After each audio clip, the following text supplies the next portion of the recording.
மடப்புறம் கோயிலுடைய பாதுகாப்பு காவலராக பணியாற்றிய திரு அஜித்குமார் அவர்கள்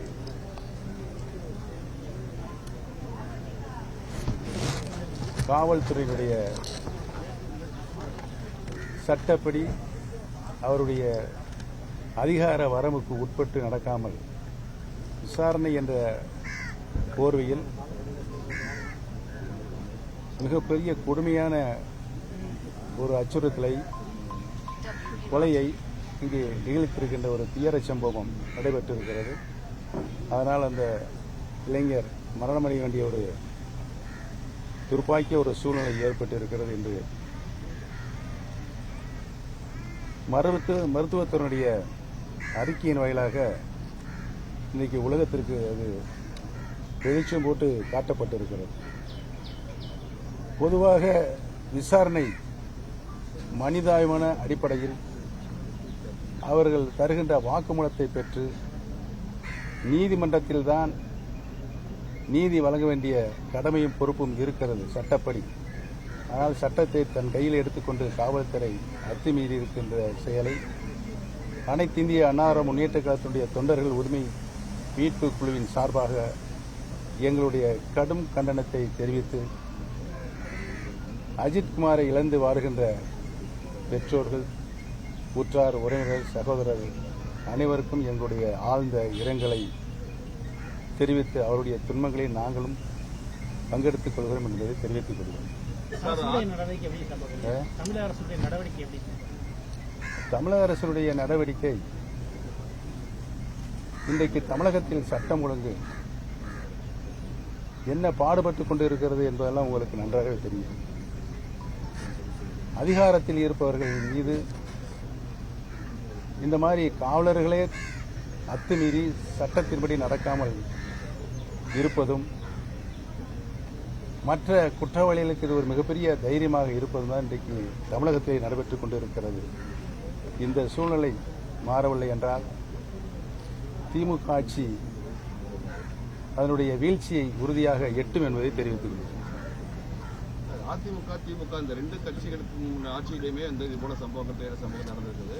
இதுக்கு முழுமையான தீர்வு ஒவ்வொரு கட்சியிலும் ஒவ்வொரு இதை குற்றச்சாட்டுதலே நடைபெற்றுக் கொண்டிருக்கிறது. திமுக ஆட்சி நடைபெற்றுக் கொண்டிருக்கிறது.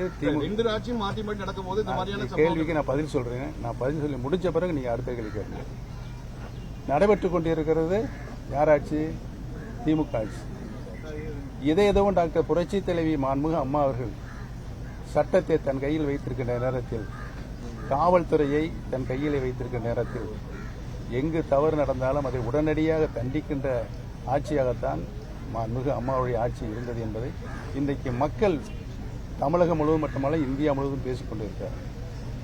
ஆக காவல்துறை என்பது சட்டத்தின்படிதான் அவருடைய கடமையை செய்ய வேண்டும் ஒழிய அதையெல்லாம் மீறி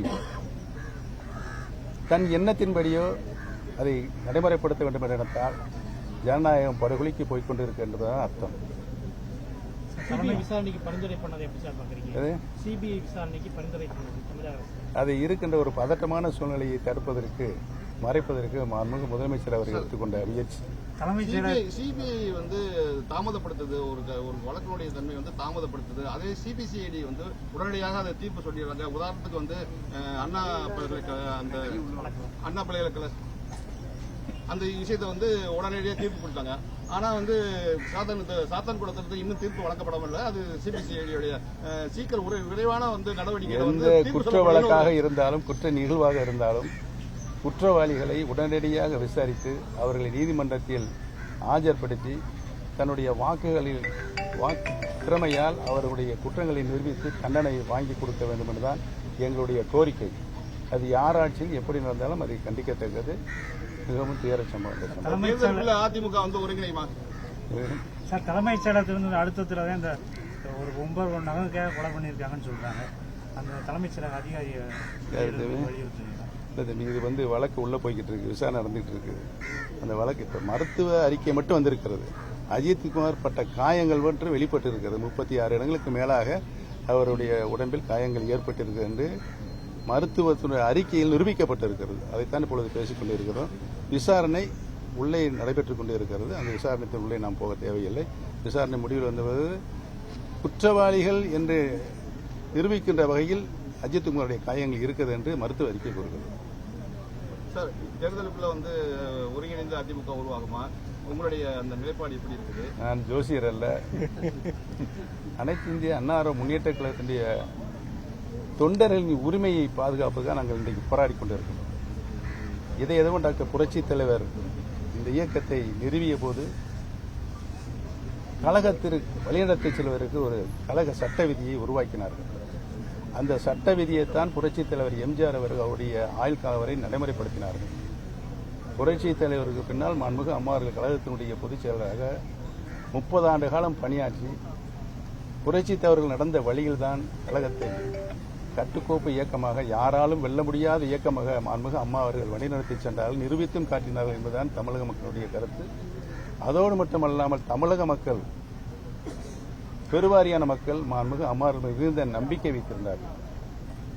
ஒரு சிறப்பான ஆட்சியை, தாய்மார்கள் ஆட்சியை, மக்கள் நலத்திட்டங்களை நாட்டு மக்களுக்கு அர்ப்பணிக்கின்ற ஆட்சியை மாண்புமிகு அம்மா அவர்கள் தந்து கொண்டிருக்கின்ற எண்ணம் அனைத்து தரப்பட்ட மக்களுக்கு, மத வித்தியாசம் இல்லாமல், ஜாதி வித்தியாசம் இல்லாமல் அனைத்து தரப்பட்ட மக்களும், அதிலும் கீழ்த்தட்டு மக்கள் மேல்தட்டு மக்களுக்கு இணையாக வாழ வேண்டும் என்று அத்தனை திட்டங்களும் நாட்டு மக்களுக்காக அர்ப்பணித்தார்கள். கிட்டத்தட்ட மாநிலத்தினுடைய சொந்த நிதியில் 52% மக்கள் நலத்திட்டங்களுக்காக மாண்புமிகு அம்மா அவர்கள் ஒதுக்கி தந்தார்கள்.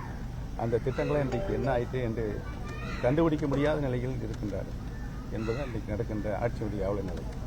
திமுக பிஜேபி கூட ஒருபோதும் கூட்டணி கிடையாது அப்படின்னு சொல்லிட்டு நேற்று விஜய் சொல்லியிருக்காரு. 2026 தேர்தல் அவரே முதலமைச்சர் வேட்பாளர் அப்படின்னு சொல்லி ஒரு கட்சியில இருந்து தீர்மானம் நிறைவேற்றாங்க. சரி, அனைத்து கட்சிகள், எல்லா கட்சிகளும் தீர்மானம் நிறைவேற்றுறாங்க. அவங்க கட்சியில முதலமைச்சர் அவரான்னு சொல்லிட்டு தீர்மானிக்க வேண்டியது மக்களுடைய சக்தி.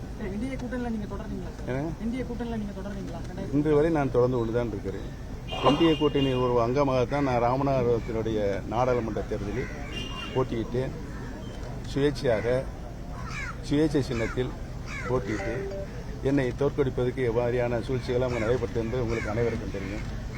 ஒரு சுயேட்சை வேட்பாளர் சுயேட்சை சின்னத்தில் போட்டியிட்டு பதிவான வாக்குகள் 33% நான் பெற்றிருக்கிறேன் என்று சொன்னால், எங்களுடைய அனைத்து இந்திய அண்ணா முன்னேற்ற கழக தொண்டர்கள் உரிமை மீட்பு குழுவின் மீது மக்கள் வைத்திருக்கின்ற நம்பிக்கை இன்றைக்கு நிரூபிக்கப்பட்டிருக்கிறது. எங்களால் அதிமுக கூட்டணி இந்திய கூட்டணியில் இருக்காங்க இல்லையா? அதிமுக கூட்டணி இந்திய கூட்டணியில் இருக்காங்க இல்லையா? அவங்க இல்லையா, போன தேர்தல் இல்லையா அவங்க? இல்ல சார், இப்ப சொல்றேன். இப்ப அறிவிச்சிருக்காங்க. இப்ப மாண்புமிகு உள்துறை அமைச்சர், மத்திய உள்துறை அமைச்சர் அறிவித்திருக்காரு. இது எப்படி நீங்க ஆட்சிங்கிறது இப்ப எல்லா கட்சிகளும் ஒரு பலத்தை, அதாவது வர 2026 தேர்தலுக்குள்ள கூட்டணி ஆட்சி அப்படிங்கிறது எல்லா கட்சிகளையும், அனைத்து இந்திய அண்ணா முன்னேற்ற கழகத்தை பொறுத்தவரையில் புரட்சித் தலைவர் காலமாக இருந்தாலும் சரி, மாண்புமிகு அம்மாவுடைய காலமாக இருந்தாலும் அத்தனை தேர்தல்களிலும் தனித்து நின்று தனிப்பெருங்கட்சியாக அனைத்து இந்திய அண்ணா முன்னேற்ற கழகம் தான் ஆளுங்கட்சியாக வரும் என்றுதான் அறிவித்து தேர்தலில் நிறுத்தப்பட்டிருக்கிறார்கள், நடத்தியிருக்காரு, வெற்றியும் காண்கிறார்கள். சார், ஒருவேளை அதிமுக ஆட்சிக்கு வந்தால் கூட்டணி தலைமை அதாவது பாஜக தலைமையில ஆட்சி அமையுமா, இல்ல அதிமுக தலைமையில்? உங்க பேர் என்ன? உங்க பேர் என்ன? என் பேர் நாசர். நாசருடைய யூகத்துக்குலாம் நான் பதில் சொல்ல முடியாது. இல்ல, அது டெண்டா இருக்குது. இப்ப எலெக்ஷன் இன்னைக்கு 8 மாசம் இருக்கு.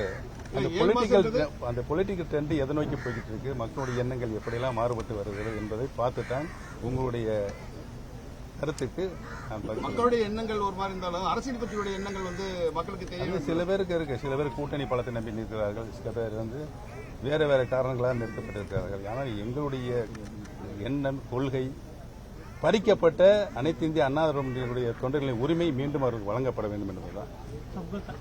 அதிமுக தலைமையிலான கூட்டணி அமைக்கும்போது கூட்டணி ஆட்சியில் பங்கு பெற வாய்ப்பு பொறுத்திருந்து விஜய் பற்றி ஒரே வார்த்தை.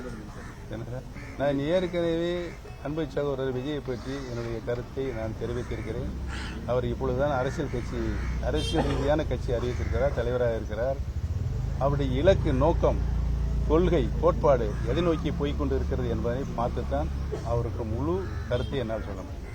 சார், 40 ஆண்டுகால அரசியல் வரலாற்றுல 2026 தேர்தலில் ஒரு கட்சி தனிப்பெரும்பான்மையா ஆட்சி அமைக்கிறதுக்கு சாத்தியம் இருக்காது. 2026 தேர்தலில் ஒரு மக்கள் நினைத்தால் முடியும்.